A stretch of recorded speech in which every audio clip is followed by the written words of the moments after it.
Um restaurante em Denver. Marcus Willis estava sentado com seu filho de 8 anos, Jaden, em uma cabine no canto. O menino estava comendo salmão. Marcus o observava comer. Simples. Silencioso. Isso era tudo. 5 anos atrás, a mãe de Jaden morreu. Desde então, Marcus aprendeu uma coisa que importava mais do que qualquer outra: estar presente. Ele tinha dinheiro.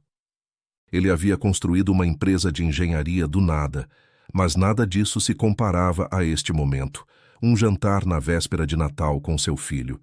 Então Jaden parou de comer e olhou para o outro lado do restaurante. Pai, por que aquela menininha está comendo apenas pão? 3 mesas atrás, perto da cozinha, uma mulher estava sentada com uma criança pequena. A mulher era magra, com os cabelos escuros puxados para trás. A menininha, talvez de 6 anos, observava enquanto sua mãe cortava um único pedaço de frango assado em pedaços cada vez menores. Elas tinham um prato entre elas, 2 garfos, 2 pessoas. Os olhos da menina seguiam cada pedaço com cuidado, não com a empolgação infantil, com fome, com o tipo de atenção que vem de saber que não há o suficiente. Marcus entendeu imediatamente. Seu filho havia visto injustiça, ele havia visto sofrimento, e se importava com isso.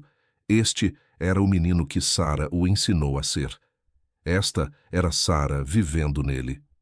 Às vezes, as pessoas não têm o mesmo dinheiro para a comida que nós temos, disse Marcus em voz baixa. Eles precisam ser mais cuidadosos com o que compram. Eles fazem escolhas diferentes das nossas. Jaden estava quieto, processando essa informação com a seriedade de uma criança que começava a entender que o mundo não era justo. Ele olhou para seu próprio prato, ainda meio cheio de salmão e batatas. Olhou para o menu de sobremesas que estava na mesa. Depois voltou a olhar para a mulher e a criança, observando-os cuidadosamente. Seu pequeno rosto mudou. A inocência infantil se transformou em algo mais sério, algo que parecia reconhecimento. Isso não é justo, ele disse, sua voz menor do que antes. Eles deveriam ter comida suficiente. Todos deveriam. Não, não é justo, concordou Marcus. Você está certo sobre isso. Jaden pousou seu garfo lentamente. Ele olhou para seu pai com uma intensidade que lembrava Marcus de forma dolorosa Sarah. Aquela mesma clareza, aquela mesma intuição de ver o que estava errado no mundo e querer consertar, aquela mesma recusa em aceitar a injustiça como normal.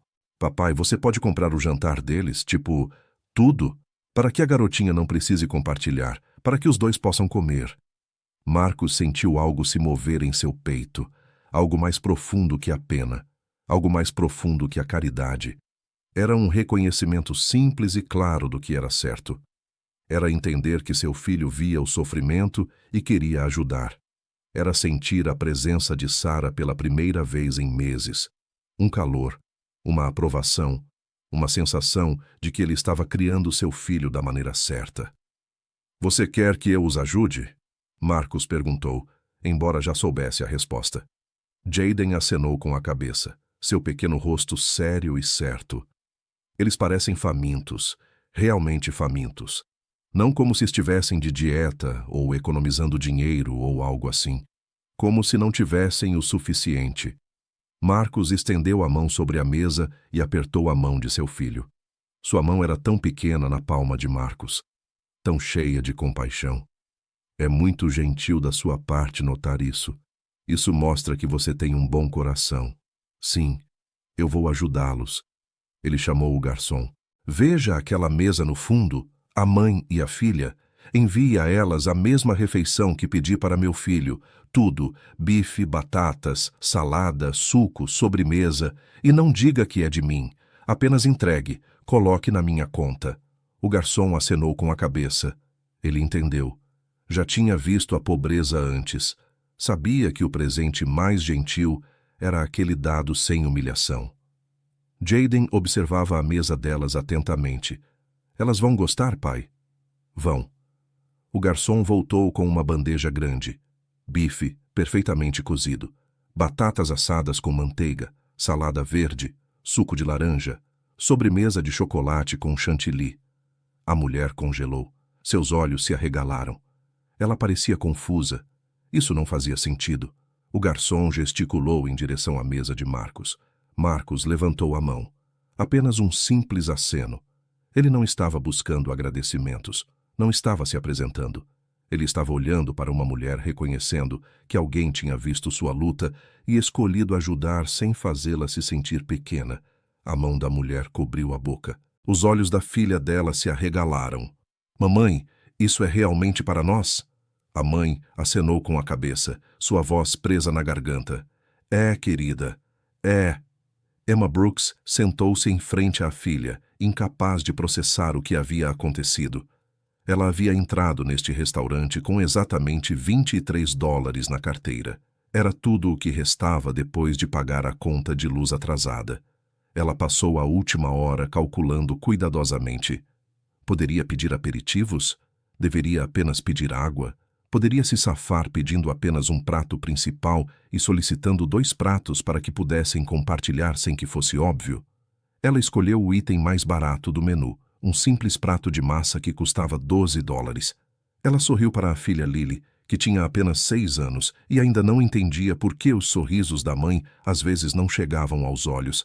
Ela disse que seria delicioso e que elas iriam compartilhar.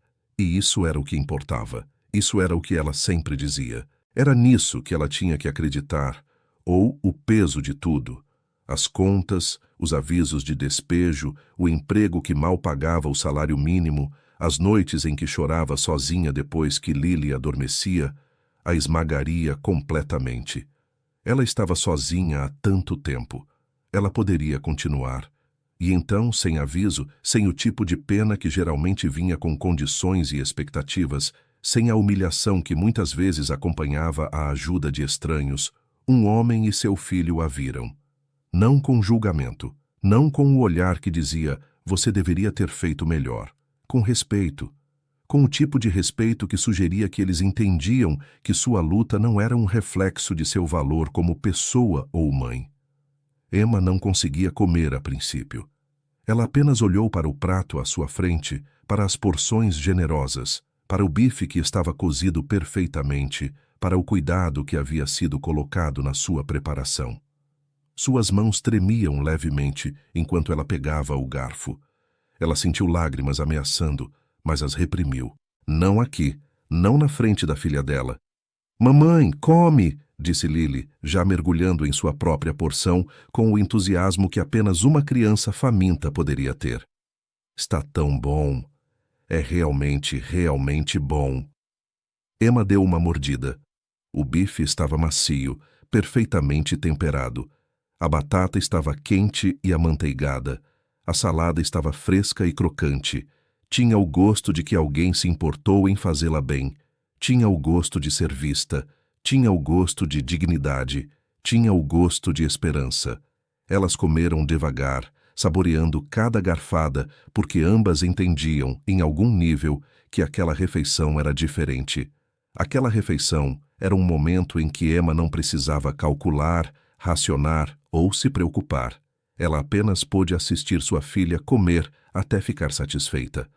Emma observou o rosto de Lily enquanto ela desfrutava da comida, viu a simples alegria da saciedade substituir o habitual racionamento cuidadoso. Ela havia feito isso sozinha por tanto tempo, trabalhando turnos em um supermercado que mal pagava o suficiente para cobrir o aluguel e as contas, compartilhando uma refeição com sua filha, se virando com menos, lutando todos os dias apenas para manter um teto sobre suas cabeças e comida na mesa.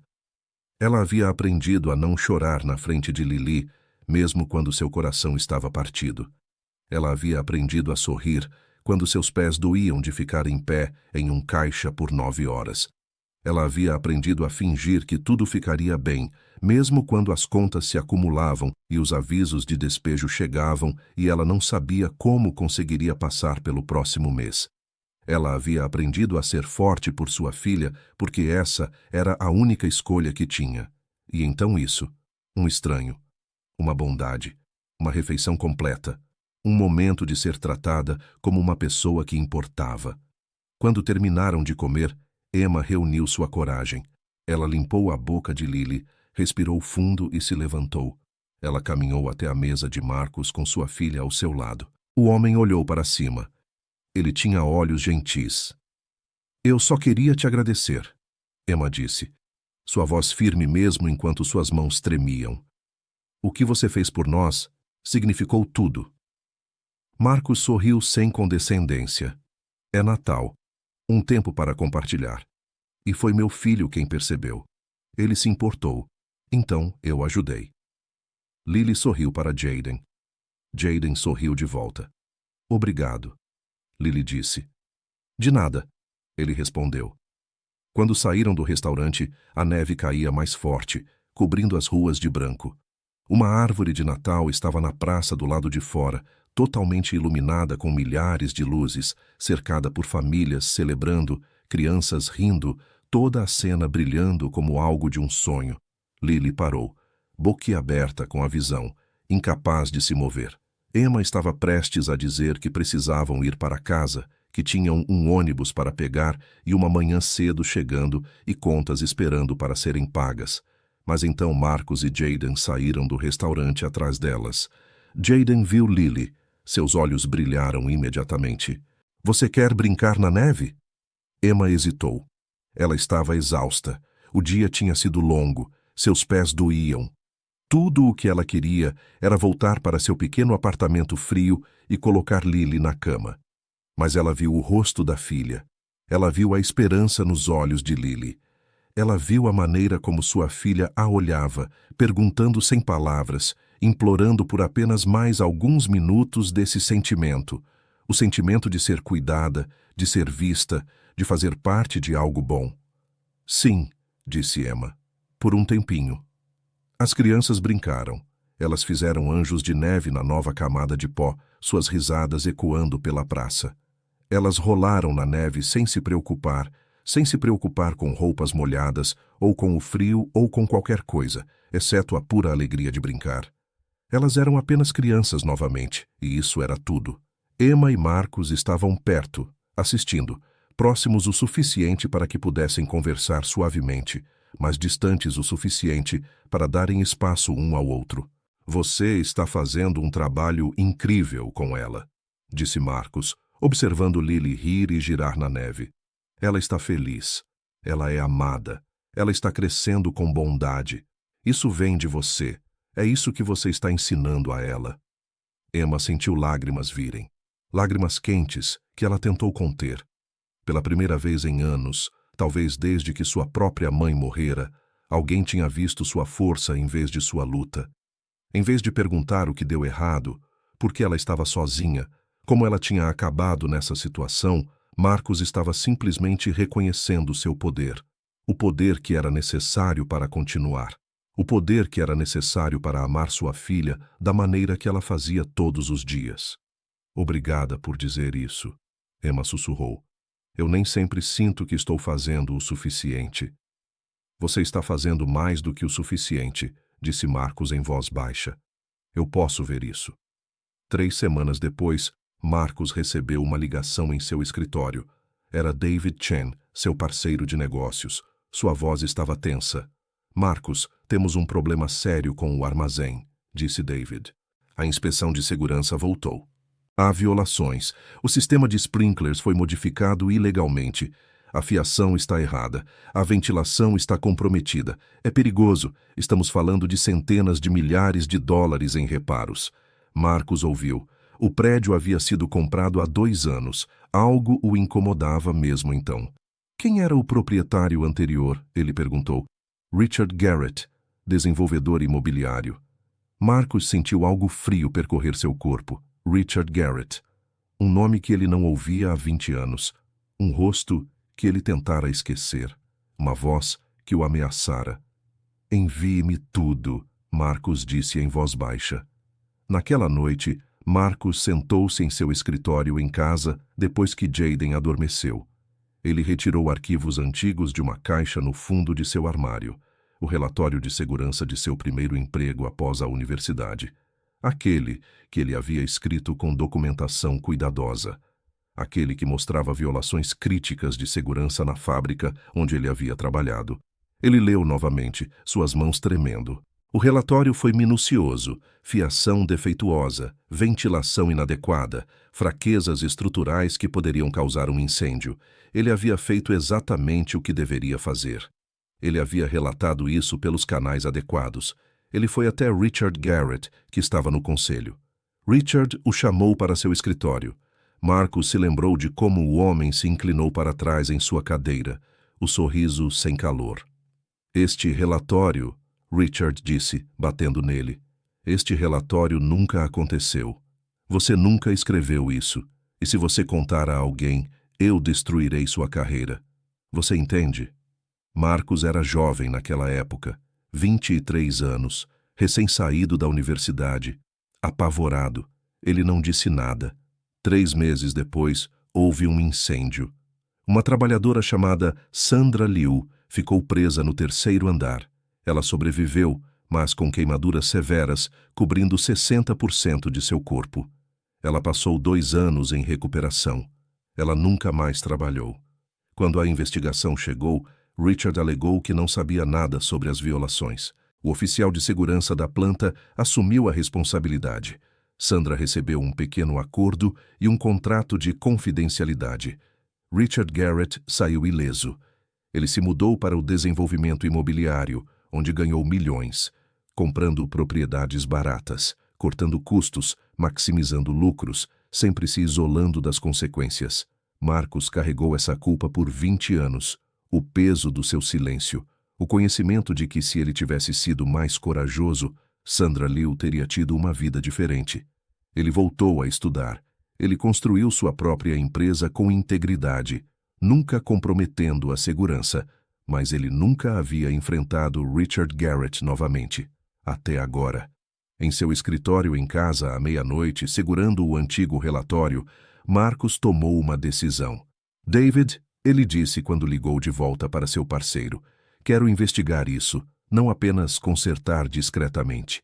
Quero descobrir exatamente o que Garrett fez e garantir que isso nunca aconteça novamente. A investigação levou 6 semanas para Marcus. Ele contratou inspetores. Ele convocou documentos. Ele contatou a cidade. Ele encontrou padrões que fizeram seu sangue gelar. Propriedade após propriedade pertencente a Richard Garrett mostraram violações semelhantes, edifícios vendidos a preço baixo após as violações serem descobertas e consertadas por novos proprietários. Um sistema deliberado, uma maneira de cortar custos, esconder violações e seguir em frente. E então, Marcus encontrou algo enterrado em antigos documentos de seguro. Richard Garrett havia estado envolvido com a fábrica onde Marcus trabalhou. Ele estava no conselho quando Sandra Liu foi queimada. O relatório havia sido arquivado, mas depois misteriosamente retirado. Marcus encontrou Sandra vivendo em um pequeno apartamento do outro lado da cidade. Ela tinha 38 anos agora, mas parecia mais velha. Seu braço direito estava cicatrizado do pulso até o ombro. Ela se movia com precisão cuidadosa, como se estivesse calculando o esforço que cada movimento exigia. Ela foi gentil com Marcus, mas cautelosa. Ninguém se importou com sua história em 20 anos. Marcus mostrou a ela os documentos, seu relatório de segurança, as fotografias, o padrão ao longo de 2 décadas. Ele mostrou a ela que ela não estava sozinha. Sandra chorou. Eu pensei que era a única, ela disse. Eu pensei que era só eu. Não era, disse Marcus, e isso vai parar. Richard Garrett morava em um penthouse no centro de Denver. Ele tinha 62 anos, era aposentado e rico. Ele fazia parte de 3 conselhos de caridade. Ele doava para escolas. Ele era um filantropo. Marcus sabia a verdade. Levou mais 2 semanas para preparar tudo. Marcus contratou um advogado. Ele apresentou relatórios à cidade. Ele contatou o promotor público. Ele organizou inspeções. Ele fez isso com precisão, não com raiva, com a exatidão cuidadosa de um engenheiro que entendia que os sistemas falham quando as pessoas operam sem responsabilidade. Então, Marcus ligou para o escritório de Richard Garrett e pediu uma reunião. Richard não o reconheceu quando ele entrou. Marcus se sentou em frente à mesa e colocou uma pasta na frente dele. Abra, disse Marcus. Richard a abriu. O rosto dele ficou pálido. o relatório de segurança, as fotografias, a documentação, 20 anos de violações, dezenas de propriedades. De onde você tirou isso? A voz de Richard estava tremendo. Eu escrevi, disse Marcus em voz baixa. 20 anos atrás. Eu era o engenheiro que você ameaçou.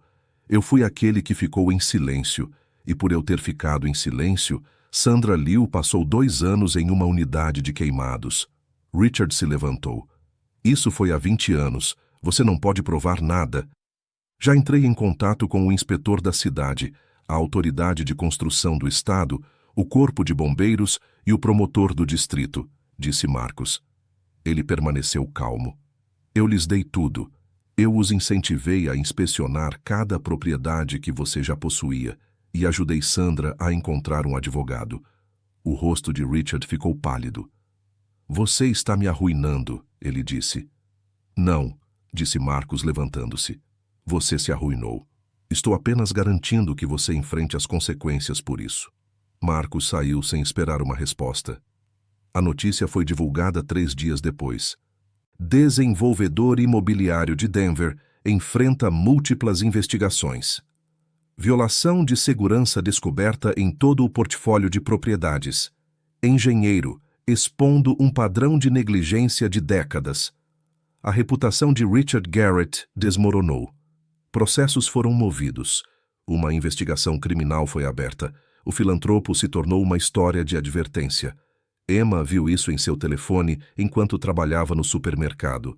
Ela reconheceu o nome imediatamente. Richard Garrett havia sido o proprietário do seu prédio. Ele havia aumentado seu aluguel sem fazer reparos. Ele ignorou seus pedidos para consertar o aquecedor quebrado.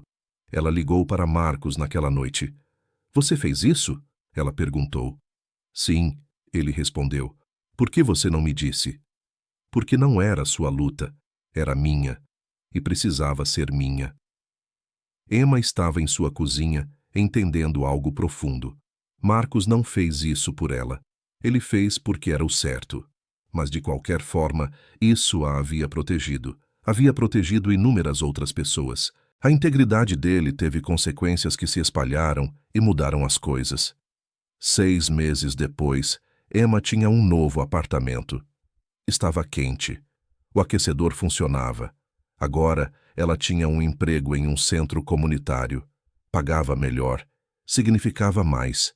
Lily estava prosperando. Ela estava feliz. Era apenas uma criança novamente. E Marcus estava lá, firme e presente. Nunca pressionando, nunca assumindo, apenas aparecendo, apenas se importando. Uma noite, depois que as crianças adormeceram no sofá assistindo a um filme, Emma e Marcus se sentaram na cozinha. Os sons da cidade filtravam pela janela, tráfego, sirenes distantes, o zumbido da vida continuando. A vida seguindo em frente, a vida mudando. Emma olhou para esse homem que havia mudado tudo para ela, que a havia visto, que a havia ajudado, não porque queria algo em troca, mas porque era o certo. Obrigado, disse Emma, por nos ver, por nos ajudar, por fazer o que era certo, por se levantar quando teria sido mais fácil ficar em silêncio. Obrigado por me lembrar, respondeu Marcus, que a integridade importa, que ver as pessoas importa, que um ato de bondade pode mudar tudo, que fazer o que é certo, mesmo quando é difícil, especialmente quando é difícil, é a única coisa que realmente faz sentido. Emma pegou sua mão, e naquele momento algo mudou, algo que cresceria e se aprofundaria e se tornaria mais do que qualquer um deles havia antecipado. Mas essa é outra história. Por agora, havia apenas isso, 2 pessoas que se viram. 2 pessoas que se ajudaram não porque precisavam, mas porque era o certo a fazer. 2 pessoas que entenderam que poder não se trata de dinheiro ou controle ou status. Poder é sobre integridade. Poder é sobre se levantar quando importa, mesmo que leve 20 anos. Poder é sobre ver os outros e tratá-los como iguais, com o respeito que merecem. Às vezes, um ato de bondade muda tudo. Um menino nota a injustiça. Seu pai ajuda um estranho. Uma refeição é compartilhada com dignidade. E anos depois, essa mesma integridade se opõe ao poder e torna o mundo um pouco melhor. Essa mesma recusa em comprometer-se, esse mesmo compromisso com o que é certo, se espalha e toca vidas de maneiras que você nunca pode prever. Isso não é uma coincidência.